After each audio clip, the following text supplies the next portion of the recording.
Well, great pleasure for us to be joined by Ratan Sharda. Thanks for joining us, sir, on this rather historic day. Let me first begin by asking you, sir, you're one of the few people who, right since the Lok Sabha election, was taking this position that the BJP and the RSS, they need to come together. Do you think one of the principal reasons why this victory has been achieved is because of the work which has been done by the RSS in this election in Maharashtra? I think, first of all, I would like to clarify that I didn't say BJP, RSS need to come together. What I said that BJP leadership has not taken to the groundwork and has not taken RSS workers along for whatever reason, maybe arrogance, maybe overconfidence, and they need to hit the street. So two things have happened. One is that BJP middle leadership and the cadre have hit the streets. Secondly, they've gone ahead and worked closely with the RSS in Haryana as well as in other elections. And even in, for example, even the recent elections in Maharashtra, I know because I'm witness to how they have worked together in a very good manner. So this needs to be, this synergy has to be done. So it's synergy of good people coming together and working on the field, and RSS, taking the same message it took in 2014 of asking people to come out and vote and look at the national issues, very broad issues, rather than thinking of just, minor local issues. So that has definitely made a difference. But I would not be arrogant enough to say that the credit goes to RSS. The credit goes to the cadre of the BJP also, the leadership also. But I think lessons have been well learned. And what I had said that time, that I had also said that just 2-3% vote and BJP can come back into full-fledged game. Throw some light on this because this is where the vote really meets the rubber. A gap of 2 to 3% vote between Lok Sabha and Vidhan Sabha elections. For example, the people who are lazy enough to vote, believing that Modi ji to jeet hi jayenge, those people woke up. And when RSS cadre and BJP cadre went and met those people, they realized their mistake, and they came to vote. And I had noted earlier on that for the secular lobby, they have taken the best possible polarized votes. They have taken entire Muslim vote. They have taken entire SC/ST major chunk of vote with all the fake propaganda about reservation and constitution. Those games are over. People know it's fake story. And the people who did not come out to vote, those people have come. For example, in Maharashtra, I think addition is 4%. And as I said that time, the 2-3% addition will make a huge difference because Congress and secular lobby cannot add more votes. It is BJP vote that has gone down in the sense of not enough people came to vote. That has happened now. So this 2-3% have come from very hard work. Let me explain. For the last 45 days or more, people have spread across Maharashtra, distributing pamphlets about national issues, asking people to vote, holding small mohalla meetings.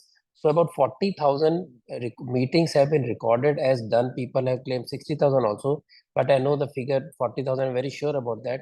So 47 mohalla meetings in which about 20, 25 people, 30 people came.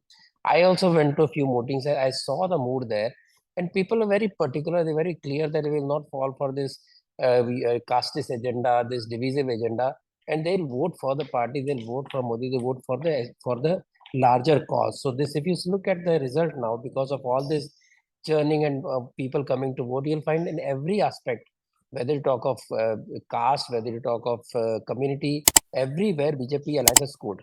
That is the biggest significance, that whether it's CST, whether OBC, whether Maratha, everywhere, Right. people have given up on the smaller identity. They've gone for the bigger identity and they come out to vote. Out of those 4%, I'm very sure at least 3% votes were for the BJP alliance. Do you think the last has now been heard as far as the leadership of the Shiv Sena is concerned? Is Eknath Shinde now truly politically, in every sense of the word, is he the real Sena? I definitely believe so. See, what has happened that Uddhav, under the influence of Congress, has become more Congress, more secular, more pro-minority or Muslim than even Congress. So the continuous, hammering of pro-Muslim propaganda, minority propaganda, visiting mosques, last time said they won because of Muslim votes. Now, whether they got the Muslim vote this time or not, but non-Muslim votes or other Hindu votes did not go to him because the very core base of Shiv Sena comes from the Hindus. But if you keep on appeasing Hindus, then people say, "Bhaiya, Congress ke vote de dete hain," and they are together. So this kind of appeasement did not work. The appeasement, the Shiv Sena tried to be more Congress than the Congress, more Maulana than the Maulis themselves, visiting various, announcing various schemes and talking continuously against, or not even, not just talking, as in when Savarkar was, demeaned, when things happened around Hindutva, they never defended. So this has definitely hurt Uddhav Thackeray, and I think rather than Shinde becoming the main sale, I think the remaining rump that is with Uddhav Thackeray will slowly move to Shinde because they really want to do something. These Shiv Sainiks are hard-working people on the street, all said and done. Now that when they felt that they are being overshadowed by these kind of propaganda, they will feel that now the enough is enough. Let us now, get into some serious work.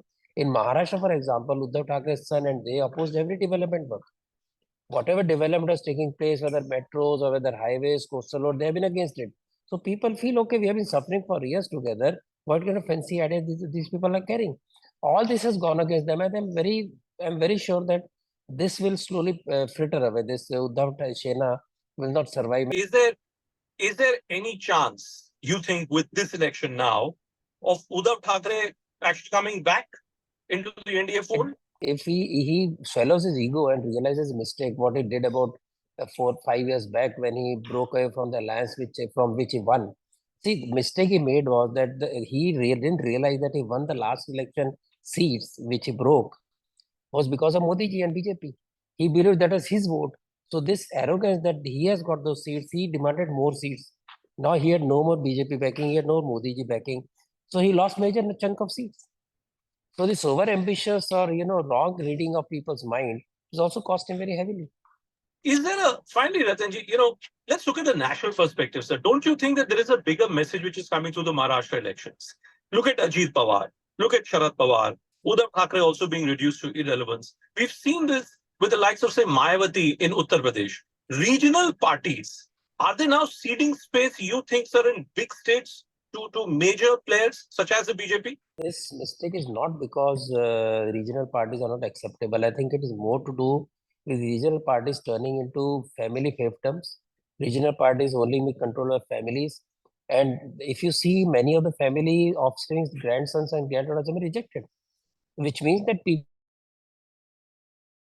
don't really are no more that much feudal as they were earlier. They will not go for Uddhav Thackeray just because Bala Thackeray's son is there, or they will not go for Aditya Thackeray, won by a small margin. But they have to put entire force behind him to make him win. And many have lost. I think Congress, this JDS grandson lost.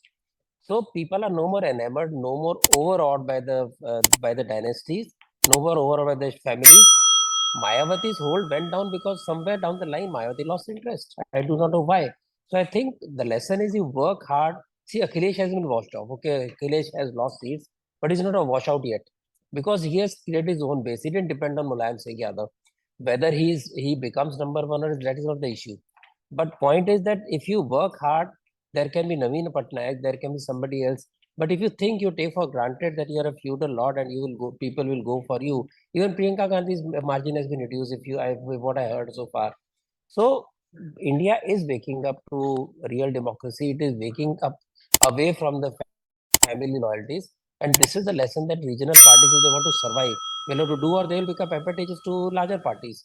Somebody will fall with the Congress, somebody will go with BJP. And of course, going with BJP, Congress is no more profitable, as you can see from all the elections. So there's a issue.